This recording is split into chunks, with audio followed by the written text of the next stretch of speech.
Baik Bapak Ibu, kita akan memaparkan Simon Dalbang Kabupaten Lahat atau aplikasi sistem informasi monitoring pengendalian yang dilaksanakan oleh bagian administrasi pembangunan di tahun 2022 sampai dengan 2024 ini. Apa saja sih yang dikembangkan dan dikerjakan oleh Simon Dalbang ini? Yang pertama, ada milestone Simon Dalbang oleh bagian administrasi pembangunan Kabupaten Lahat. Di tahun 2022 kita memulai dengan pembangunan aplikasinya tentunya, beserta infrastruktur perangkat keras seperti server, jaringan, bandwidth, web server, dan lain-lain, yang mana mendukung dari aplikasi itu dapat diakses secara website atau secara online. 2023, waktunya untuk mengimplementasikan aplikasi Simon Dalbang Lahat versi 1 untuk digunakan dan diimplementasikan oleh masing-masing OPD. Jadi di sini dari bagian administrasi pembangunan selaku administrator mendampingi full untuk OPD dapat berinteraksi kepada aplikasi ini. Pada 2024, karena OPD sudah bisa menggunakan aplikasi ini, maka dikembangkan pada modul PBJ atau pengadaan barang dan jasa, kemudian pengembangan untuk report realisasi anggaran, dan juga report untuk eksekutif daerah. Goals di tahun 2025 yaitu terhubung secara online untuk data DPA, anggaran, dan realisasi melalui API SIPD.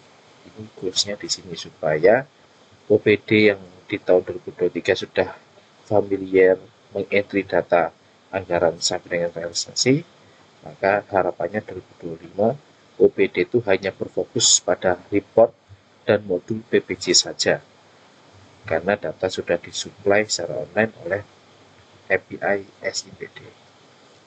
Oke, selanjutnya di 2024 ini apa saja sih yang dikembangkan dan telah diimplementasikan oleh rekanan terhadap aplikasi Simon Dalbang Lahat? Yang pertama ada tampilan interaktif dan menarik dan dapat mudah dibaca untuk eksekutif daerah. Siapakah eksekutif daerah? Seperti bupati, inspektorat, maupun yang lain-lain yang berhubungan dengan eksekutif. Nomor 2, pengembangan laporan pada fitur rekapitulasi realisasi anggaran per OPD dan juga realisasi anggaran untuk seluruh OPD. Bedanya kalau per OPD maka yang mencetak format dari OPD-nya sendiri.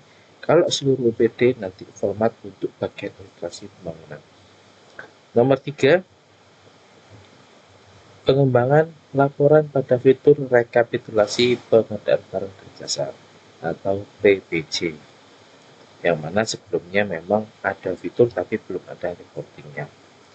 Nomor 4, pengembangan fitur untuk mengunci hasil yang telah dilaporkan oleh OPD dan kunci sudah melaporkan data secara bulanan. Jadi di sini bahasanya adalah fitur kunci hasil, maka sama dengan dia sudah terkunci, tidak ada editing, tidak ada penghapusan dan sebagainya. Untuk kunci sudah melaporkan adalah mengesahkan secara online bahwa data realisasi yang sudah dientrikan di modal bank sudah terlapor, atau dalam hal itu sudah tidak ada perubahan di bulan tersebut. Nomor 5, pengembangan fitur untuk merubah waktu anggaran bisa murni dan juga anggaran untuk APT. Jadi di sini untuk kapan waktunya memasukkan murni, kapan waktunya memasukkan APT dapat dikelola sendiri oleh bagian administrasi pembangunan. Nomor 6, pengembangan fitur untuk entry titik koordinat kegiatan yang dilaksanakan. Jadi nanti di situ ada beberapa data dari pengadaan yang berhubungan dengan rekanan, mungkin berhubungan dengan lokasi, berhubungan dengan pekerjaan umum, dan sebagainya, maka dapat dientrikan titik koordinat kegiatan dilaksanakan di mana supaya ketika eksekutif daerah itu melihat secara peta online, maka mendapatkan lokasi-lokasi yang sedang dikerjakan. Dari 1 sampai nomor 6 ini kita tampilkan di website. ini adalah alamat administratifnya ya, jadi belum alamat untuk Go ID, sedang kita urus. Pengembangan yang pertama di sini ada laporan untuk eksekutif daerah. Nah, tampilan apa untuk eksekutif daerah ini ada di modul ini, yaitu modul pada sini dan sebagainya, dapat dibaca sendiri. Diklik di sini. Oke. Di sini untuk masuk ke dalam reporting, maka harus diwajibkan untuk login, karena di tahun 2023 sebelumnya boleh melihat data eksekutif melihat data tanpa login, dan hal itu sangat merugikan daripada data itu sendiri, jadi bisa diakses oleh siapapun. Nah, karena data itu juga sifatnya semi rahasia. Jadi kita tunggu reportingnya. Di sini ada tahun anggaran, kemudian ada total UPD, total anggaran, total biatri, total realisasi, dan sebagainya. Bisa dilihat di sini. Ini tampilan untuk di layar laptop atau komputer. Nah, kalau kita lihat di handphone nanti bentuknya seperti ini.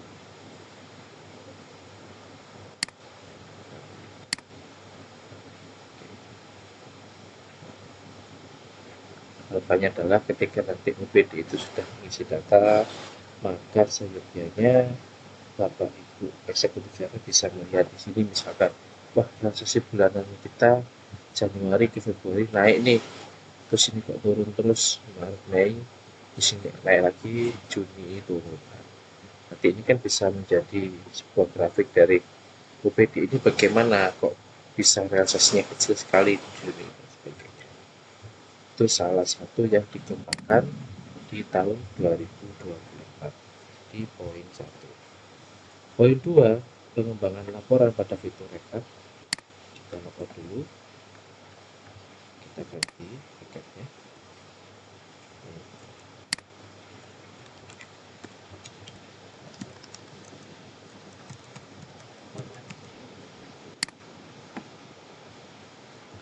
Oke, di sini di depan ditampilkan UPD-UPD yang sudah melaporkan. Kemudian di sini ada laporan rekapitulasinya. Pengembangan laporan pada fitur rekapitulasi anggaran dan seluruh UPD. Nah, ini ada dua. Untuk yang satu ini bisa mendownload yang per UPD-nya.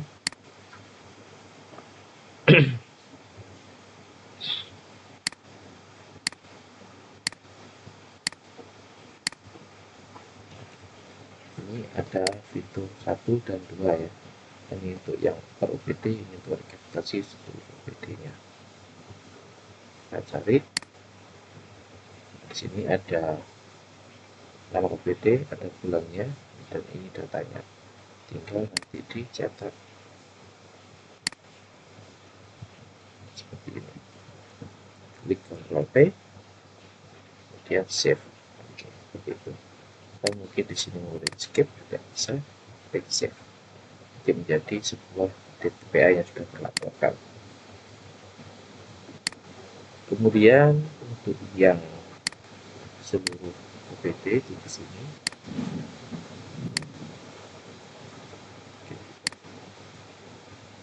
nah, di sini prosesnya adalah sistem akan menghitung seluruh anggaran UPD dan seluruh realisasi UPD, mulai dari dinas, badan, bagian, kecamatan, dan puskesmas. Formatnya ini.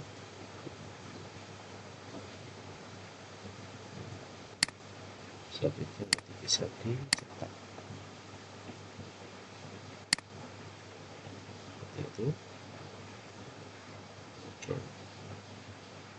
Jadi harapannya adalah memudahkan dari segi operator dan dari segi administrator dalam melaporkan atau mencetak laporannya, sehingga tidak perlu betul-betul lagi pakai Excel dan sebagainya. Karena kalau zaman dulu dari UPD melaporkan direkap dulu oleh bagian pembangunan, kemudian harus satu-satu bebas bebas. Nah, ini kita memangkas secara seperti itu ya, supaya kecepatan menjadi sebuah report. Jadi ini yang satu OPD, seluruh OPD untuk aplikator, yang ini untuk yang per OPD.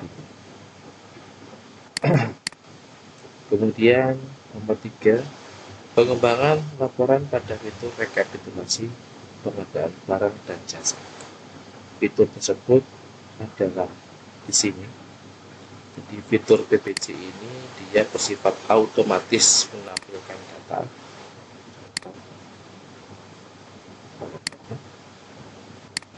dan ada di sini juga bahasa Indonesia. Data ini itu tidak perlu mengentry lagi di fitur PPC karena fitur PPC sudah kami koneksikan dengan fitur anggaran murni. Jadi ketika UPD itu sudah mengisi paket, maka otomatis sudah masuk ke dalam modul PPC, yang mana modul ini dapat diolah, dapat dimonitoring oleh administratornya per UPD, kemudian ada jenis pengadaannya dan juga nominal pengadaannya. Ada di fitur detail ini.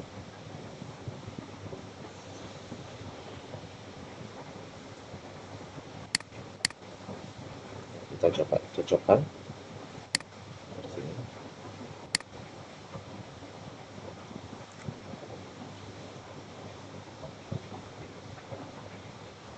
Jadi di fitur ini juga untuk mendapatkan data PPC prosesnya sangat panjang, Bapak Ibu ya.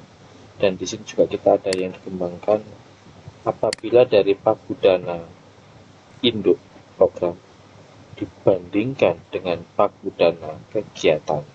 Jika tidak sama, lebih kecil utamanya, maka akan ada tombol ini, ada peringatan bahwa ini tuh tidak sama, seperti itu. Kalau dia sudah sama antara pagu dan juga data pengadaan yang dientrikan, yang mana nanti data ini itu digunakan untuk data pengadaan barang dan jasa registrasinya, maka dia tidak ada peringatan sama sekali. Berarti di sini OPD sudah benar cara inputnya, sudah benar untuk pengelolaan datanya.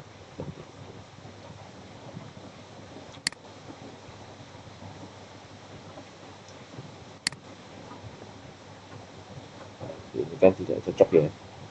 Jadi banyak di paketnya ini kelebihan 1. Nah, paket-paket ini konstruksi pembangunan desa A, desa B, dan sebagainya, inilah yang langsung terhubung ke aplikasi ke modul PPC ini. Seperti itu. Kemudian selanjutnya pengembangan fitur kunci hasil yang dilaporkan dan kunci sudah melaporkan. Nomor 4 ini itu hak aksesnya yang bisa membuat dia terkunci dan terlapor adalah OPD-nya masing-masing.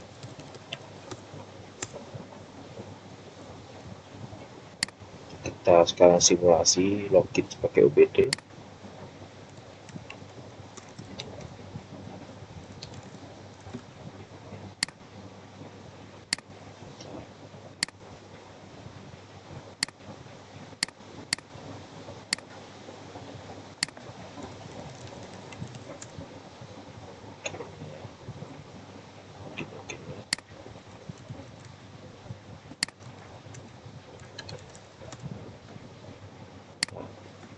Fitur ini yang digunakan untuk OPD manakala yang sudah dia terlapor dan sudah terkunci. Jadi OPD yang wajib merubah dia terlapor dan terkunci.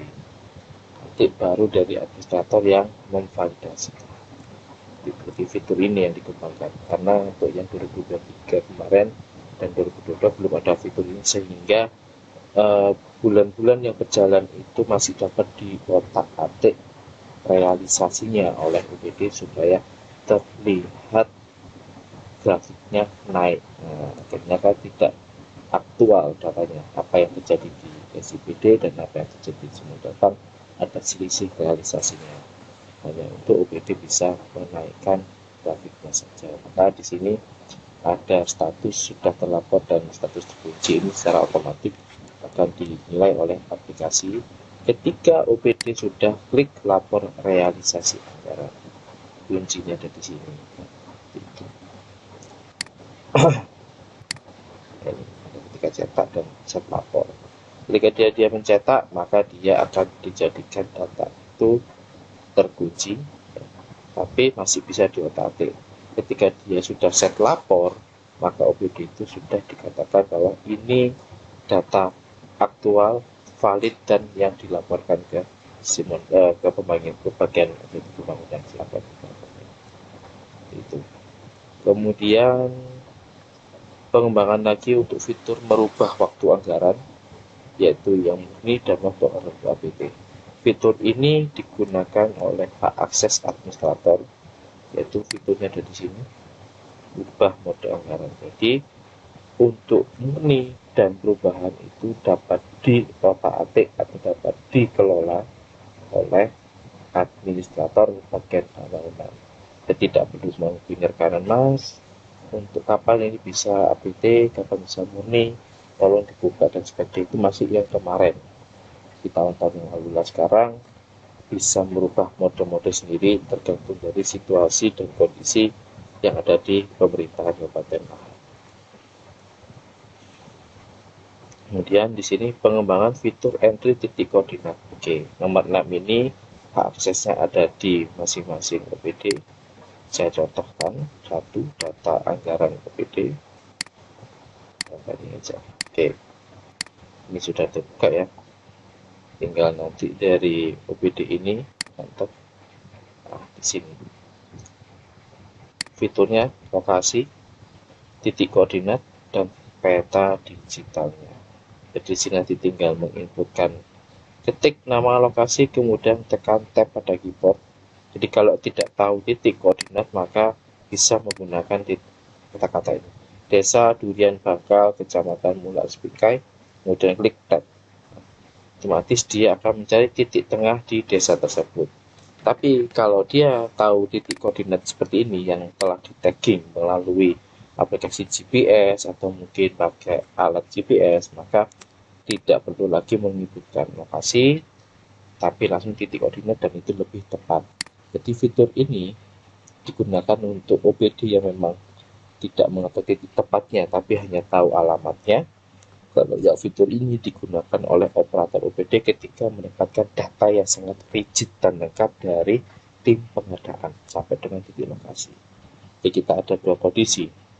Jadi kalau yang dulu titik ini tidak ada, tapi langsung hanya muatan alamat dan itu tidak 100% sama dengan aktual di mana proyeknya dilaksanakan dan di mana titik koordinatnya, sehingga ketika didatangi di titik koordinat ini sesuai map ini, maka di situ nanti takutnya tidak ada kegiatan apapun karena memang salah titiknya seperti itu. Jadi itu yang kita kembangkan Bapak Ibu di tahun 2024 ini, poin 1 sampai dengan poin 6. Terima kasih telah menyaksikan dan memperhatikan paparan kami. Akhir kata, wassalamualaikum warahmatullahi wabarakatuh.